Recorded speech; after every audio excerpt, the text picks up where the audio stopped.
All right, gotta let it breathe while we bring in the Facebook groups. And gotta wait for a couple green check marks here. There's one, there's two. We're good to go. All right, welcome in, welcome in. It is Monday morning, the 29th, the last Monday of this month of September. Gosh, it has flown by. I am here in Denver. No, I'm not being held hostage right now, despite what my backdrop looks like. Our moving stuff is still not here. They said 4 to 8 days, and today we are in day. Today's day 8.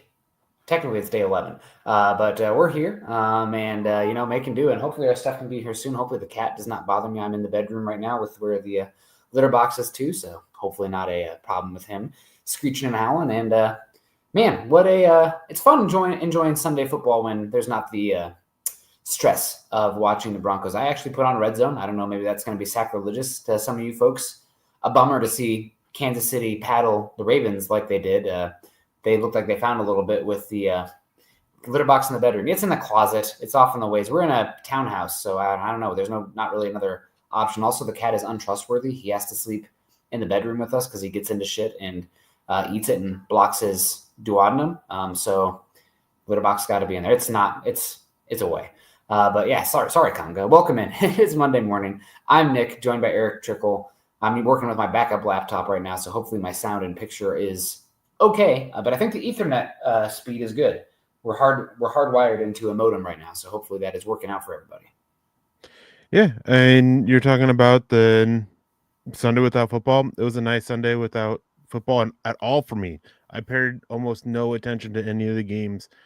I just had too much crud to do around the house, and when I wasn't doing that, I just sat back and relaxed on the day, which was nice and always enjoyable. And you can't really say that you didn't stress out. You're stressing out about playoff possibilities for the Broncos with who was winning and who wasn't yesterday. It's not exactly, not stressing so much, but it was a good day. Glad to hear that you guys have gotten all moved as well for the most part, besides your stuff, and glad you all made it there safe and sound. Yeah, no, it's been eventful, unfortunately, so far since we've last been on the show. But we're here. Kid has hand, foot, mouth, and I think my wife's sick. I got a sore throat, and I've had a headache and a fever Friday, Saturday. Still have the sore throat. I don't know if you can kind of hear I'm a little raspy, and it does hurt to talk, so why not do 2 hours of live streams, right? So we're here talking football. And yeah, I'm already kind of looking ahead, and in those matchups, week 1 results matter as much as week 18 results. We don't know exactly what they're going to be at the end of the day, but looking for a Colts team that the Broncos already lost to? Yes, we want them to lose. Looking for I guess also for the Chargers team that already beat us. We want them to lose, of course. Chiefs, of course, we want them to lose. And then kind of that murky middle of the AFC and those teams that are playing NFC teams. So really at the end of the day, I mean, it makes sense to cheer against them. Vikings end up losing. That's too bad. Jags end up winning. That's too bad. There's another one too. The Patriots. Patriots. Yep. So that right now, Denver, I think, we've seen if they were one of the top tier teams, I think they'd have won those last 2 games. I think they're more so in that murky middle, 10 and a half to 7.5 win range, wide murky middle team right now. A couple injuries change things. Losing those close games changes things. The margins of the NFL are that small. So there's many seasons where a 7-win team is just as good as a 10-win team. I know you are what your record says you are, but it's just kind of like where it's at. That's how close the margins are in the NFL. So yeah, I'm cheering against some of those teams right now. But also it's fun to have rooting interests that aren't purely betting driven. I'm not that much depravity right now. I don't really have betting money right now after the move also. Gosh, moving's expensive. But we're here and excited for the game tonight. And I'll just call it as it is. This is a must-win game for the Broncos. I know the Eagles have won some miraculous games this season, but Eagles are a terrible matchup for what this Broncos team is right now. I mean, just absolutely dreadful. I don't think Denver's going to get beat as badly as last time they went into Philly, but I have zero hope for that win. But you have to win this game. If you fall to 1-3 on the season heading to Philly with how specifically, not only is Philly good, but how they match up with you, you're probably done. Yeah, I mean, the season's probably over. It'd be one of those ones they look back on like a graphic, like only 2 out of 60 teams have made the playoffs after falling 1-4 on the season, and Denver is one of those teams. So it's not impossible, but I think they know the season's on the line with this one, and it sucks to lose 2 games when you weren't losing in the fourth quarter during regulation at all. Sucks. But again, it's the record, it's the NFL, it's the margins, so must win tonight. And I think Denver is going to take care of business. I had my prediction. I think I had Denver winning 30-16. I don't remember what it is off the top of my head, but I expect Denver to win and take care of business in this one. Yeah, it is a must win because it is very difficult to make the playoffs when you're sitting at 1-4, and it's just a hard thing to overcome, especially when those 3 losses were against AFC opponents, right? And then going into the Eagles game, if you lose this one, and then as like with you, I'm not overly confident they can beat the Bengals. So now after 5 weeks, you're sitting at 1-4 with 3 losses at that point to the AFC, 1 to the NFC, which not that big, but it is extremely difficult to overcome that. And this is a game that, yeah, you have to win, not just for those playoff opponents, or playoff chances, but also because you've built up this thing where you're beating the teams you're supposed to be and beat. And this is a team that they should beat. Mm-hmm. They should beat them easily and handedly, and just it shouldn't be a close game whatsoever. So this is one of those games too where if it is a closer victory than expected, things probably didn't go that well for the Broncos, similar to the season opener against the Titans. That game was closer than it should have been because of mistakes that the Broncos were making. So it's not just a matter of winning this game. It's time that this team needs to start showing more consistency that they are a good team, stop shooting themselves in the foot, and start putting everything together to where they can be competitive down the road and really push for that playoff spot and overcome the 2-2 hole that they dug themselves in if they win tonight. And with a game that I don't think many people, if anybody, are going to pick the Broncos to beat the Eagles. So it's a must win in so many ways. And again, it's not just a win, you got to look good too. See, for me, looking good would be great, but kind of like that Titans game, it's already in the rearview mirror. They did not look good in that one. Right now, it's your only win, and you just look at the record at 1-2. Like 6 weeks from now, if you beat the Bengals 27-24 with a walk-off field goal, yeah, you want the style points and everything like that, but it won't matter that much long term. What I'm getting at more so is that you need to start showing the consistency on the offense. You can't sit there and have that roughness. Now is the time that you need to build it because you're going to Philly. And if I remember right, they're going straight from Philly to London. Then it's back for the Giants. You don't have that time length between now and over the 3 weeks after this game to really focus on building the consistency up and trying to get that going when you had an extra day this week to prepare for the Bengals, a lot of traveling over the next 2 weeks for games. So it's not so much, winning with the style points. It's showing getting the consistency down on offense and defense, stop shooting themselves in the foot.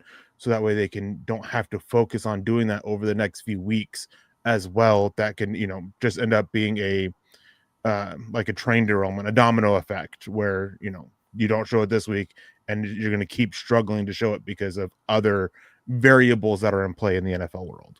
Yeah, absolutely. We got Michael Ronquillo coming in and says, "Good morning, Nick and Eric. On Broncos for breakfast. Go Broncos." I like Michael so much. He gets your name right, Eric. Spelled so he's obviously appreciate you, Michael, coming in. I got a lot of others in here. I don't have the ability to pull people up, but I see Gatorade Gaming is in the house. Jake Levine, good morning. Good to see you, Jake. Always love Roger Rabbit. Greg Smith in the house. Always great to see you. Dave Glassman. Believe in Knicks. Fantastic. Love everybody coming in. Roy Osborne. Quentin Caldwell, of course. Proud Zennial says we need some positivity. Todd Anderson. Great to see everybody in here. Dylan's doing the best he can, clicking through people, unless that's Eric. Either way, you guys are killing it. Appreciate you. But yeah, you talk about the offense finding consistency. I hope this is a get-right game in a lot of ways. And for me, the offense, I've been afraid to say this. I haven't put it out on Twitter. And hopefully I won't piss off anybody in the chat with this one. Didn't that Chargers game feel like the Russell Wilson experience, minus the sacks? There's no consistency in the drop-back pass game, and everything is like dialed-up shot plays and screens. That was the Russell Wilson experience because he couldn't operate over the middle of the field and really just struggled in the actual drop-back pass game. And if you hit those home run shots, it's great, but it makes for a volatile product. Denver, I think right now is the worst team in the NFL in success rate offensively. and we talk about success rate all the time. It's a good indicator, more so for predictive success than it is retrospective analysis of the game. Because like a 70-yard touchdown is a successful play, but so is a 6-yard run on 1st and 10. We obviously know which one's better, but they both are considered a successful play. But I think Denver's, maybe it's the Titans, I know, but they've been one of the worst success rate teams in football so far this season from the down to down. And it's not just the pass game, it's the run game too. I know we talk about J.K. Dobbins, at least on Twitter, they've been talking about J.K. Dobbins being great this season. He's been good, and I've really loved the explosive element to the run game, and it's not all him, of course. But the down-to-down efficiency of the run game has been dreadful. You don't get the 3rd and longs that Sean Payton's been harping on. We talked about a week ago with the run game being so poor on 1st and 2nd down and the drop-back pass game for that matter. So looking to see a little bit more correction there. I'm going to take my foot off the neck of the offense here for a second, though. I know that we harp on that. I mean, at the end of the day, the Broncos have a lot of issues, but the reality is this team will go as far as the quarterback goes. And right now, Bo Nix has not played great through the first 3 weeks. Doesn't mean he's going to be bad the rest of the way, of course. We need to see better from him. But I'm going to, we know that. He knows that. He'd be the first to tell you that. For me, what I'm looking for to get right here are 2 a little bit more on the margins where the Broncos have lost almost every freaking game this year, Eric. And not that one of them they didn't lose the first week, but undisciplined penalties, alignment stuff, that has to get fixed. So far, we talked about it. The margins are just so small in the NFL. And the last 2 weeks, you lost on last-second field goals, 1 or 2 penalties off the board with smarter, heads-up play from your guys. You win that game. That's where the margins are at right now. So I'm looking for penalties to get better in this one. I'd love to walk out this Cincinnati team, especially with Joe Burrow out. Jamar Chase already looks like checked out. I would too, probably, with everything going on. Their defense looks terrible. They cannot run the freaking football. They look horrible. So I'm looking for Denver. Don't beat yourself. Penalties is a big one to walk away with in this one. And the other one is special teams. Man, Rizzi, I know it's a small sample size. It's been 3 games, but the special teams has been bad. Will Lutz missed that field goal versus Philly. Crawshaw's been like the MVP of the offense so far. I don't know. He's been great. I was on his butt. He stunk in preseason camp, but he's been great so far. But the core 4 has been terrible. I know we lost Tremont Smith. I didn't think it would hurt us this badly, this quickly. I know it's not just one player, but the special teams coverage units have been terrible so far. Terrible. So penalties and coverage units. I'm looking for those areas in the margins because if either of those was better in those last 2 games, Denver wins. For real. They win. That's where we're talking about right now. Yeah, and entering week 4, the Broncos had the 4th worst success rate on offense to go into that. Browns, Titans, and Texans were all worse according to RBSDM entering the week. So that's a bit of a issue for this offense. But again, it's an interesting dilemma that they're having here because obviously you want to do more, not outside zone. I'm going to refer to it as wide zone because they did outside zone last year. It was actually a pretty large part of their offense. It was just that traditional or more traditional off tackle stuff right outside the tackle box, not, hitting the other running lanes out there. And Sean Payton really seems focused on doing that. And they're calling a lot of that. And part of that is RJ Harvey just hasn't stepped up yet. That he's showing a lot of issues. So the offensive line is clearly also having issues executing on those. And, J.K. Dobbins, he's been really good for the Broncos, but he's been a very much a boomer bust runner for them. And it's just a lot of issues that are going on, not even getting into the quarterback play with it.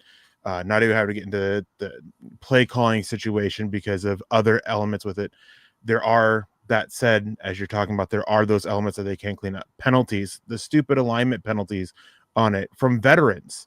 Adam Troutman's been in the league for quite a while. Garrett Bowles has been in the league for quite a while. Both of them got hit with alignment penalties and offsides by Adam Troutman, which is one of the most uncommonly called penalties in the NFL. Was it neutral zone or offsides? He got called for offsides. It was offsides. Okay, I couldn't remember. I'm pretty sure that it was offsides. Might have been neutral zone. Either way, both of them are very uncommonly called on offense and specifically.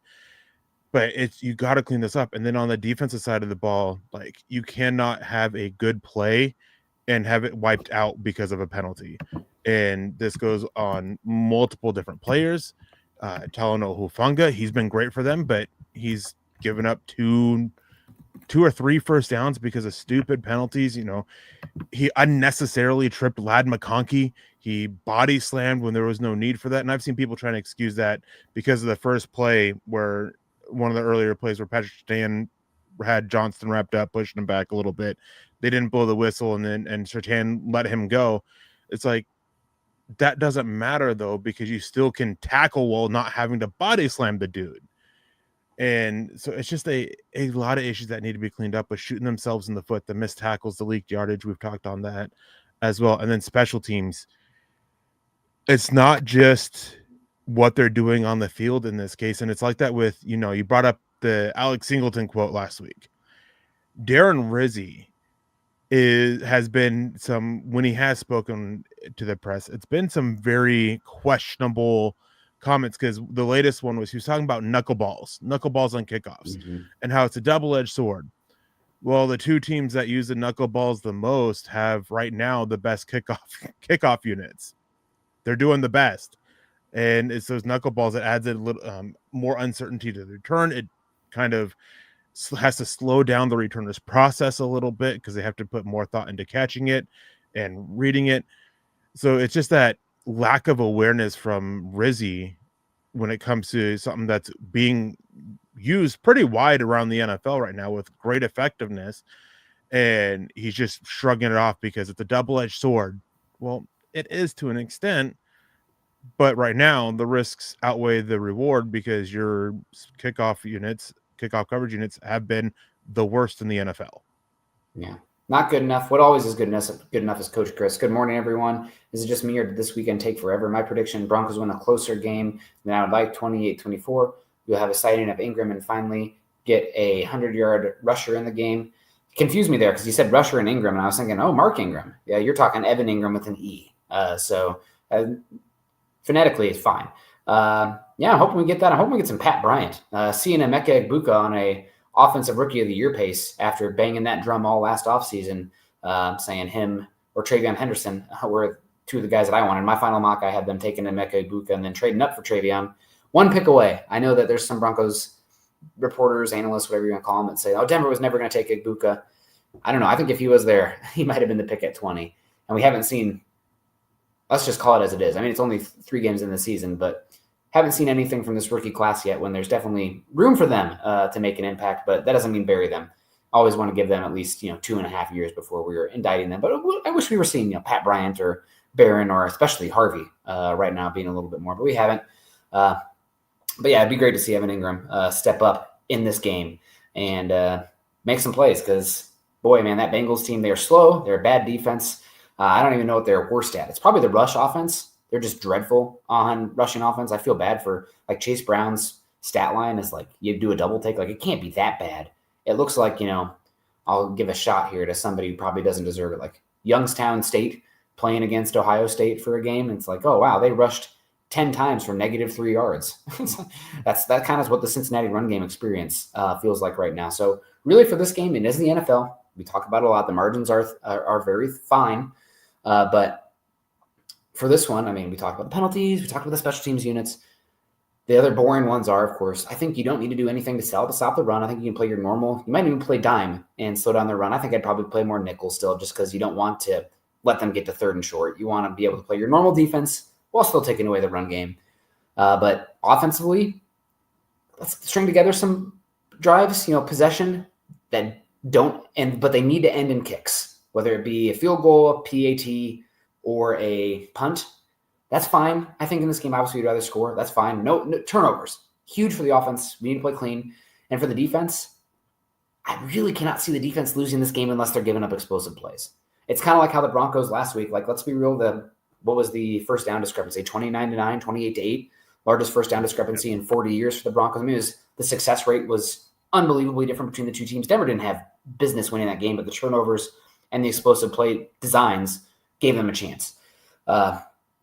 This is one where I feel like Denver should be on the other end with success rate and whatnot. And how do you lose this one defensively?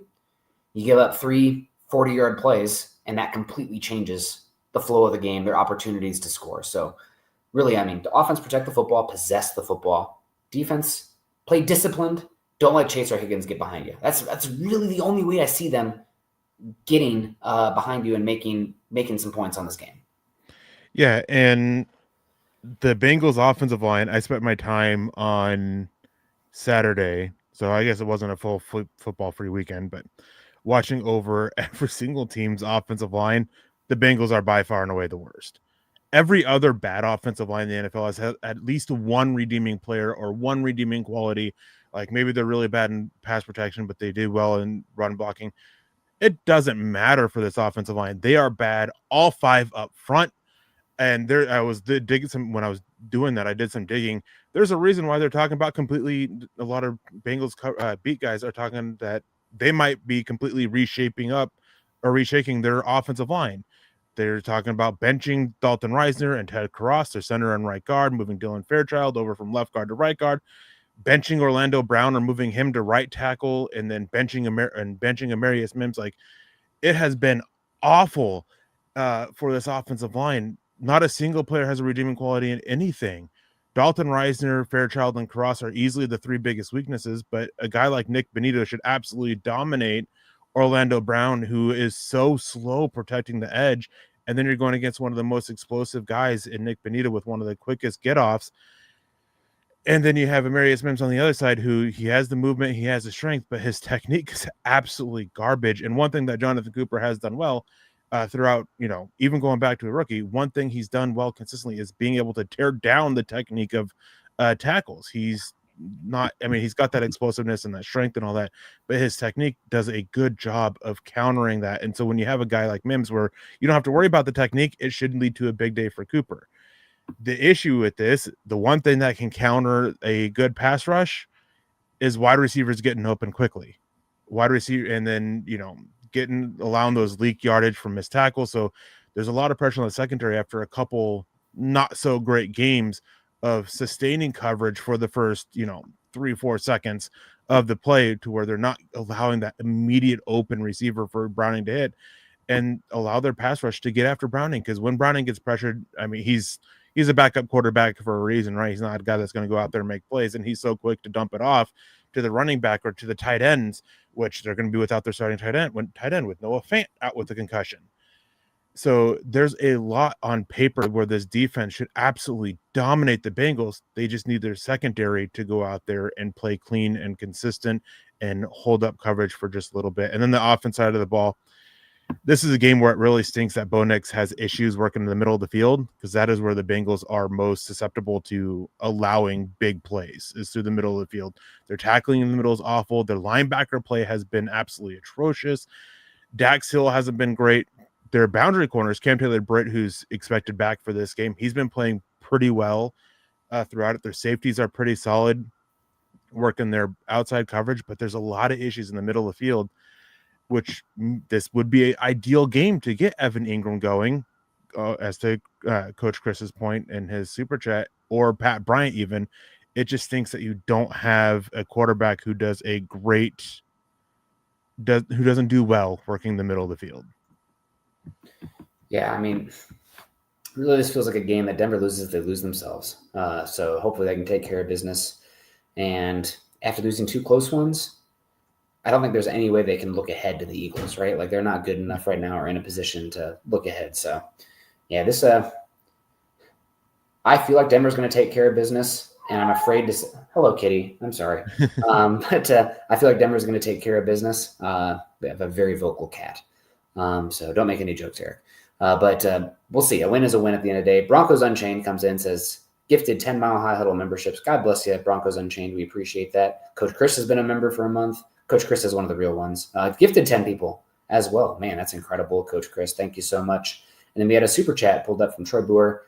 Looking forward to seeing you at the meet and greet, Troy. Hopefully you'll be there again. It's always great to see you and your son. Is there any data on the second week backup plays? Teams learn more about him versus he gets more reps and better timing. Okay, so you got to be quiet, buddy. I love you. Yeah, I don't know if there is any data specifically. I can't imagine it's it depends on the backup style quarterback. Like if it's somebody that's taking over, right, versus somebody who's been in and out of the league for a bit. I'm imagining a lot of times are worse, but it's going to be hard for Jake Browning. It could be worse than he played against the Vikings, who right now have far and away the best defense in football. again. So yeah, it's I don't know if there's any data. Eric, do you have anything? No, I don't. I do know. Well, I guess I should say a little bit. I don't have the exact numbers in front of me. I do know when a backup quarterback, is inserted into a game in the middle of the game, he typically does better the following week when they're able to game plan for his strengths. But in terms of the second week of them, I don't know. And it's not like Jake Browning's new to starting. He started before, so teams have already had that tape and film on him. So no, I don't really have any data. And on the topic of the meet and greet, real quick, since you mentioned it, over the last couple of shows that I've done, I have seen a lot of people that are talking about their first time making it to the meet and greet, which is less than 3 weeks away. It's the 19th of October, the New York Giants game. So I'm really excited for that and excited to meet a lot of new faces for people who are going to be making it for the first time. And I just want to give a shout out to Shaggy Sack, who got gifted a sub. And on that, for if you were one of those gifted memberships from Coach Chris and Broncos Unchained, make sure you guys give a shout out and a thank you to them in the chat as well. And we have Broncos Unchained coming in with a $20 super chat saying Dobbins sees more touches while Harvey develops more. He's an absolute dog and he's healthy. That takes pressure off Bo. Every team in the league knows we're going to pass based off of last year. They also need Dobbins to improve a little bit, to be less boom or bust, just be a little bit more consistent of a player. I think in boom or bust rate, I think he is like the third highest or fourth highest. So it's just one of those things. He's busting off those big runs, but he's also having a lot that are unsuccessful, not going anywhere, not picking up yards. I mean, when you're the main back, as Dobbins is, and your team is in so many third and long situations, part of that is the lack of consistent success, the efficiency from the running back position, which is going to fall on your main running back there.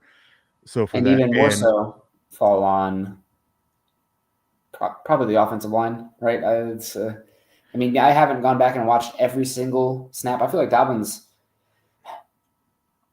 he doesn't have pull away speed all the time, but I feel like he sets up the blockers pretty well overall, the gap wise. And right now, the most efficient run concept is in the league, Eric, by a lot. It's duo. Duo is the most efficient. Where do the Broncos not have punch? Center. I mean, they have punch at right guard. Now, Minor's not been good this season in theory, but center and left guard in the run game? Are you kidding me? So Denver doesn't have the personnel really to run it. But what's funny is duo is their most efficient running play. For Denver? Yep. I mean, it is for the league too. But it's just so it's easy, it's basic, and it's one of those things that, it's something that these players are taught going back to Pop Warner football. Duo is just one of the most ingrained plays in them. So there's just a lot of issues with it.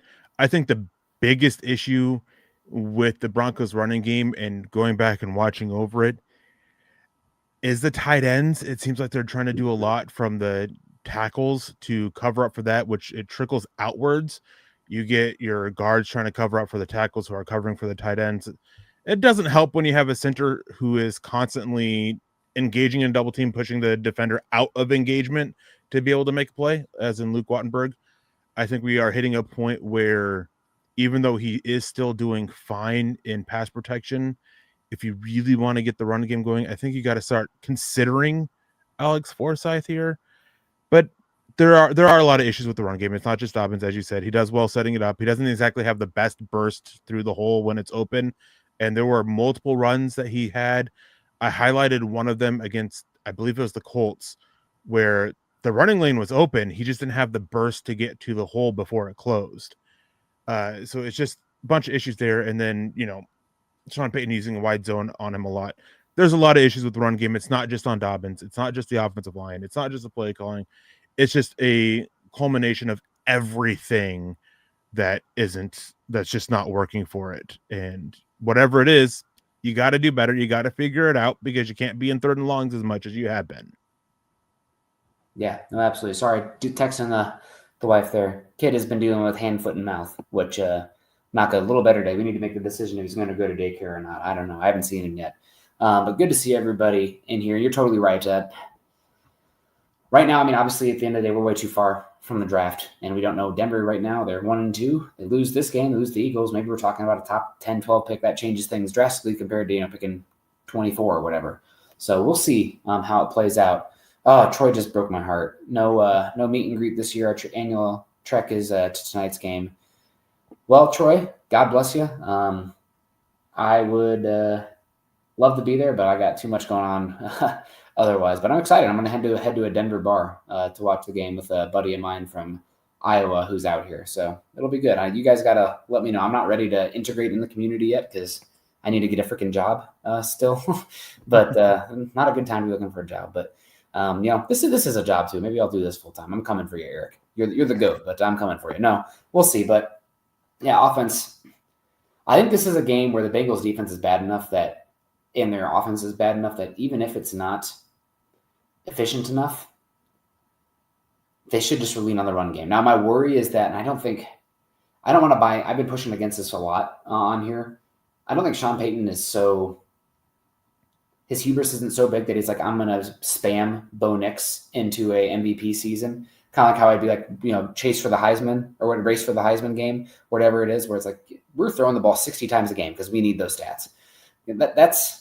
I do worry about that a little bit with Sean Payton for Bo Nix, right? But I think the biggest thing is just getting balanced and rushing the football and establishing that. And even if that's not the most explosive or efficient, I think that's going to have the best long-term benefits. It's going to keep Bo Nix healthy. It's going to keep the offensive line attacking, and it's going to also demand these wide receivers and the players on the exterior, tight ends, sharpen their teeth a little bit, which you're going to need against this Eagles team coming up here and down the stretch. So I don't want to be a finesse team. This needs to be a more physical team, especially in the run game and on the perimeter. And hopefully that's something they can do against this Bengals team. We don't need to be the Drew Brees Dome Saints dropping back 60 times with a quick pass game. Bo Nix isn't capable of that right now.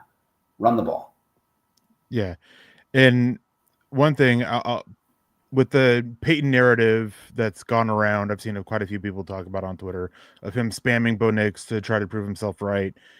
The same can be said with the running backs, right? He took a big risk with, a lot of people wanted Javonte Williams back, which I think a change of scenery was definitely needed there, as we're seeing Javonte Williams do well in Dallas, and we saw how well everything around him was in Denver last year, and he just wasn't able to capitalize it. It was almost like there's too much pressure. He's been freed of that pressure. He's doing well.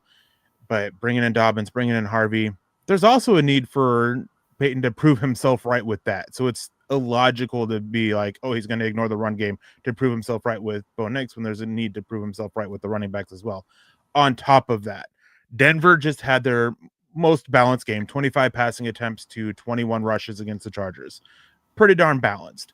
And this was a game where Bo Nix was definitely changing the plays at the line of scrimmage the least so far this season. It happened a lot against the Titans. It happened almost as much against the Colts. And both of those were high passing totals there for that. And obviously, status the game does play an impact on that as well. But there was a lot, especially the Titans game to start. I think on 5 of the opening drive plays, there was a very obvious audible from Bo Nix. Now, can't say that it was changing from run to pass without knowing what the original play call was. And I talked about this prior to the Chargers game about the need to rein in Bo Nix when it came to making those adjustments at the line. It seems that they've done that and we're getting a little bit more balance from it. So I don't think Sean Payton is to the point trying to spam Bo Nix to prove himself right. Yeah. I think it was just Bo Nix was seeing something and was audibling out of plays to try to get a better thing happen. And it seems like the Broncos have kind of pulled the reins on that a little bit, telling them not to do it as often, if at all, and just putting a stop on that because, let's face it, there were missed opportunities against the Titans, the turnovers against the Titans. Bo Nix hasn't been great. He's been a bottom 10 quarterback so far, so it would make sense to pull those reins on his ability to change plays at the line of scrimmage, especially if he's doing it too much. This is a game, though, where I could see Sean Payton, as you said, not to the point where he loses this game, but I can see him really spamming the run game to try to get it ingrained into this offense as to what the responsibilities are, what they need to do, and just get that drastic improvement that's needed on the ground as they go into what is a not necessarily a tough gauntlet in who they're playing necessarily, but a tough gauntlet in traveling. Going to Philadelphia early morning Sunday game, then London, and then back to Denver. It is a lot of traveling in a short period of time. So now is the time to get it. And that's kind of what I was getting about earlier, is finding the consistency on offense, getting the run game going, and spamming that until you can start figuring it out, but not to the point where you lose the game. The one thing I will say, and Scott would say, where Sean Payton is going to spam is in the red zone and the goal to go situations. But I would argue right now, as long as Bo Nix is protecting the football and given your lack of punch from your offensive line up front, where the bodies are more condensed, and tight end, that given Sean Payton's ability to design guys wide freaking open, that is still the better path to go right now. It'd be great if you had the offensive line where it'd be like, oh, we didn't have to think about it. Run it twice, and if we have to throw, we can. But that's not where the offensive line run blocking is right now. The pass blocking's been great. I do think that some of the pass blocking metrics are, well, granted the sample size is small, but also some of it's Bo Nix and how he is. It's a double-edged sword. He's getting to the check down too early often, so that's helping the offensive line look better in the pass drop situations.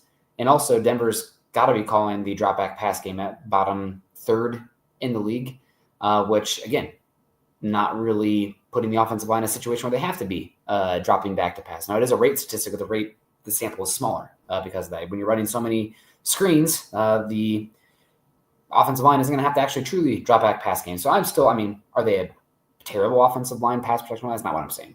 The top 10. I know that the graphics have showed them far and away number one. I don't know if that's really true. I think they're probably closer, that 5 to 10 range. But really, it's the run blocking that's making me upset right now, because the down-to-down efficiency, it's there, but you really got to get that way. We do got to talk about Marvin Mims before we get on out here. He is questionable for today. I don't think there's an official designation yet, unless something has come out. Busy night. I mean, the house is not childproofed, so it's been a lot of work with the kid right now because our stuff's not here yet. But no Marvin Mims. Hopefully this leans into more of the Broncos running the football, and maybe it means more Evan Ingram in this one. God, stay healthy, buddy. We need you long term for the season, but because I don't need more Troutman, although he's going to stay on the field. I need more Atkins and I need more Ingram, I think, because Kroll / Troutman aren't really scratching that itch for me. But I'm expecting more tight ends because of that, and I'm hopefully expecting more run game if Marvin Mims is out in this one. Yeah, I mean, it was a one game back. You mentioned him. Nate Atkins played pretty darn well against the Chargers, being used as that fullback. This is a game where, with Adam Prentice being signed to the 53-man roster, I would like to see, and Marvin Mims questionable, Evan Ingram a little bit out in the slot, Atkins as your inline tight end, Prentice in the backfield, something to get that run game going, and something to keep Adam Troutman off the field. Man, is he bad. But this is a game where, talking about the screens and the drop back passing game, and how that kind of skews the metrics, so to speak, because of limiting the sample size. The screen game has been a necessary evil, in my opinion, because I absolutely hate screenplays. They drive me nuts. They're like the second worst play to call, behind just regular running back passes. They're just so boom or bust, and it drives me nuts. And when you get that boom play from the screen, it's wonderful, it's fantastic. You just need a lot to go right, and Denver hasn't shown that they can do that, because they've been getting called with those illegal man downfield and situations like that. But they've been using the run game or the screen game as an extension of the run game, because of the inefficiencies they've had with the run game on early downs, and some going away from it a little bit early in a couple of the games so far. So with Marvin Mims questionable for this game, Gene Williams says no Mims sounds like a great Pat and Troy game. Not necessarily no Mims. He's just questionable right now. We'll see how he is. He may not be good to go. Questionable is 50-50, basically. So with that, I would like to see less screens. And if they do use screens, they got to Peyton needs to be a little bit more mindful of who his blockers are. He had a screen against the Chargers where Marvin Mims was the lead blocker, and that was no bueno. So there's a lot that they can do with the screen game. It is something that is necessary with Bo Nix because of his issues working the intermediate area of the field, getting the ball out quickly, letting his playmakers make plays. It's necessary, but they just got to do a better job executing it, both from the wide receivers, from the blocking from the wide receivers, and the offensive line in general, being more mindful of where they're out on the field and being a little bit more mindful of when they're timing on it too, with not just getting downfield, but their pressures as well when they're, sidestep to and push the pass rusher to get out in front of it. Some of the timings with that has been off as well.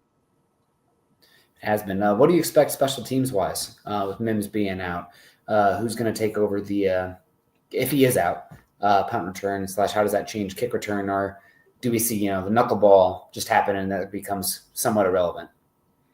I will be curious if he is out. I wonder if we'll still see Jaleel McLaughlin healthy, because he, even though, or be it not be a healthy scratch, be active for the game. He's been a healthy scratch for the first 3 games. Part of that has been what Tyler Bidet has brought on passing downs, but they really do like McLaughlin on return, and they've been using RJ Harvey there as the counterpart with Marvin Mims, because they just can't, and Sean Payne's going to touch on it, he just can't find a way to get 4 running backs active. And so I wouldn't be surprised if they use Marvin Mims and do Jaleel McLaughlin to be that other returner with RJ Harvey back there. Punt returns, I have no clue what they would do. I would assume that it would probably be RJ Harvey, just because he's been that second kickoff returner, but kickoff returning and punt returning is very different.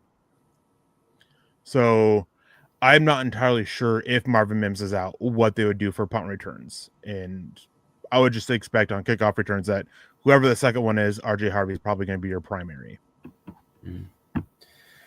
Man, it'd be great to have a big RJ Harvey game in this one. I was watching the Falcons game yesterday, and that 7th round pick the Commanders have looks pretty good right now. Looks better than Harvey has.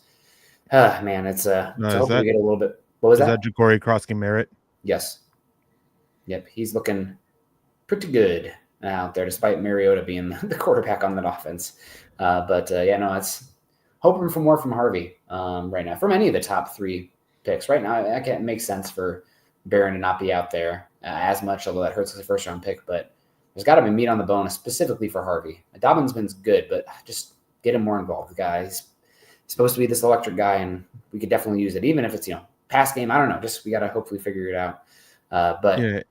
Go ahead. On that note, real quick, it's not ideal to have like 135 snaps total from your first 3 picks after 3 weeks. That's not ideal. No. Granted, we're not out on the class. 3 weeks in, that would be stupid. Talk to me September 29th, 2027, and we'll have an idea at that point. So just gotta give it time. Like right now, I think like we can say like, Drew Sanders, yikes.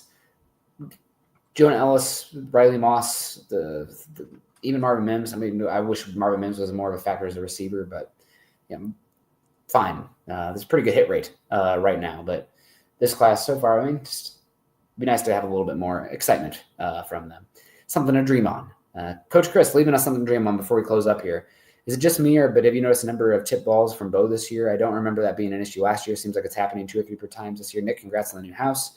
Yeah, thank you. We're out here in Denver, Central Park. Looks like it's going to be beautiful today. Still waiting on our GD stuff. So hopefully that'll happen here soon. And hopefully some of you guys make it to the meet and greet. I'm going to be excited for that. I'm going to be local.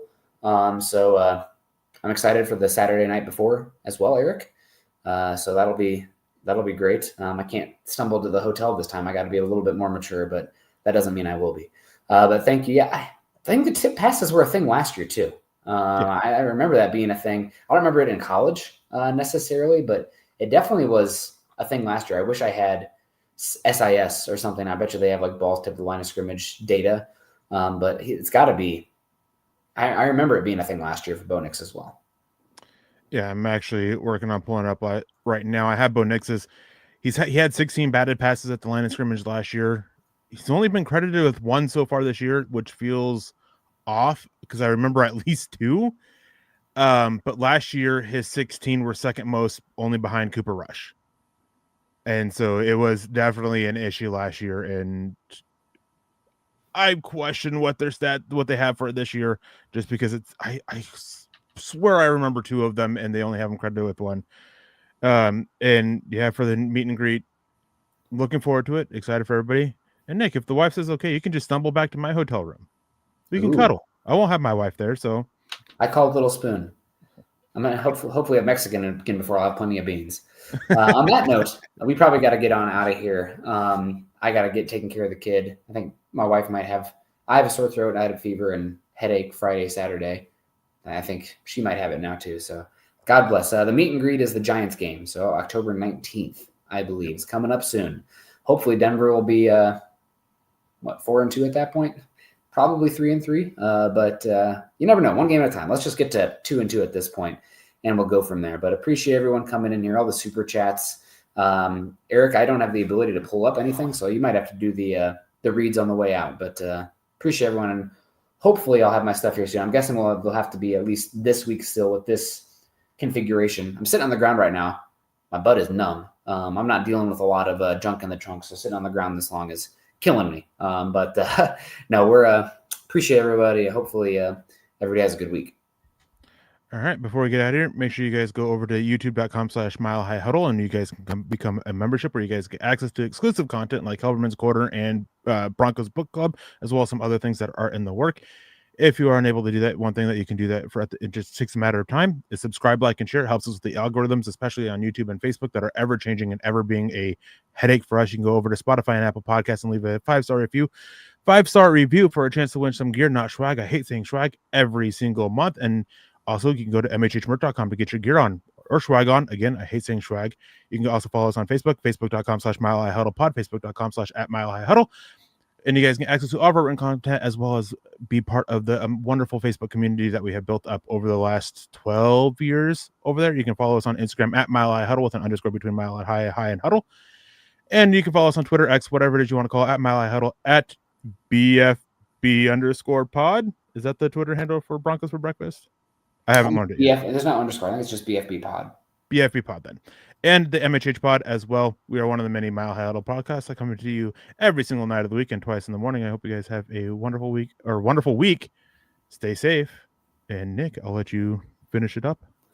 Always choose kindness, compassion. Have a good one, everyone. Happy Monday. Go Broncos. Let's get a win tonight. Yeah, go Broncos. Beat the Bengals.